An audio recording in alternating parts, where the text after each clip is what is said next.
ഇന്നത്തെ പറക്കം തളിക എന്ന ടാസ്കിലെ ആദ്യ റൗണ്ടിൽ ഏറ്റവും കൂടുതൽ ബുദ്ധി ഉപയോഗിച്ച് കളിച്ചത് അനീഷാണ്. അതുകൊണ്ട് അനീഷിന് 3ാം സ്ഥാനം നേടാൻ കഴിഞ്ഞു. 2ാം സ്ഥാനത്തും 1ാം സ്ഥാനത്ത് വന്നത് അക്ബറും ആര്യനുമാണ്.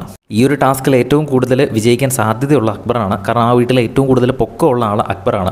അക്ബറും ആര്യനെ സംബന്ധിച്ച് ആര്യൻ ആ വീട്ടിലെ ഏറ്റവും ഫിസിക്കലി ആക്റ്റീവ് ആയിട്ടുള്ള ഒരു കണ്ടസ്റ്റൻ്റാണ്. ഒരു യങ് ബ്ലഡാണ് ആര്യൻ. അപ്പോൾ ഇവർക്ക് രണ്ടുപേർക്കും നല്ല അഡ്വാൻറ്റേജ് ഉണ്ട്.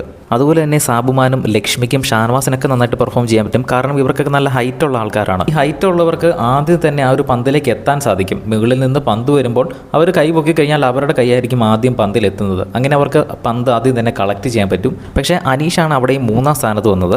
അവിടെ അനീഷ് ചെറിയൊരു ബുദ്ധി ഉപയോഗിച്ചു. ആദ്യ റൗണ്ട് നടക്കുന്ന സമയത്ത് ടാസ്ക് തുടങ്ങിയപ്പോൾ ആദ്യത്തെ ബോൾ വന്ന് വീഴുന്നത് ആ റൈറ്റ് സൈഡിലാണ്. അപ്പോൾ എല്ലാവരും തന്നെ അങ്ങോട്ട് ഓടി. അനീഷ് ഒഴികെ ബാക്കി എല്ലാവരും തന്നെ അങ്ങോട്ട് ഓടി. അപ്പോൾ അനീഷ് ഇപ്പുറത്ത് വരുമെന്ന് പ്രെഡിക്റ്റ് ചെയ്ത് അവിടെ തന്നെ നിന്നു.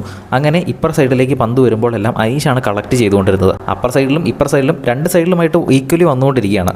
പക്ഷേ ആദ്യത്തെ പന്ത് അവിടെ വീണതുകൊണ്ട് എല്ലാവരും ആ സൈഡിലേക്ക് ഓടി. ഇപ്പുറത്തേക്ക് വരുന്നത് അധികം ആൾക്കാർ കോൺസെൻട്രേറ്റ് ചെയ്തില്ല ആദ്യം. അപ്പോൾ അനീഷ് അത് മുതലെടുത്ത് സൈഡിലേക്ക് വരുന്ന പന്തുകളെല്ലാം തന്നെ ആദ്യം തന്നെ പെറുക്കിയെടുത്തു. ഇങ്ങനെ സമയം തീരാറാകുന്നതിന് തൊട്ട് മുൻപാണ് എല്ലാവരും അങ്ങോട്ട് ഈക്വലി ആയിട്ട് നിൽക്കാൻ തുടങ്ങിയത്. പക്ഷേ ഏകദേശം ഒരു 1/4 സമയവും ഒരു സൈഡിൽ അനീഷ് മാത്രമാണ് ഫോക്കസ് ചെയ്ത് നിന്നുകൊണ്ടിരുന്നത്. ഇടയ്ക്കോ മറ്റോ 1-2 പേര് ഓടി വന്നാലായി, അങ്ങനെയാണ് നിന്നിരുന്നത്. അതുകൊണ്ട് തന്നെ ആദ്യത്തെ റൗണ്ടിൽ അനീഷിന് 29 പോയിന്റുകൾ കളക്ട് ചെയ്യാൻ സാധിച്ചു. പൊക്കമുള്ള ആളുകളായ ഷാനവാസിനെയും അതുപോലെ തന്നെ ലക്ഷ്മിനെയൊക്കെ മറികടന്ന്, അതുപോലെ നെവിനും അവരെയൊക്കെ മറികടന്ന് 29 പോയിന്റുകൾ നേടി 3ാം സ്ഥാനം നേടിയെടുക്കാൻ അനീഷിന് സാധിച്ചത് ബുദ്ധിപൂർവ്വം ചിന്തിച്ചത് കൊണ്ടാണ്. ഏതായാലും ബിഗ് ബോസിൻ്റെ കൂടുതൽ അപ്ഡേറ്റുകൾക്കായിട്ട് ചാനൽ സബ്സ്ക്രൈബ് ചെയ്യുക.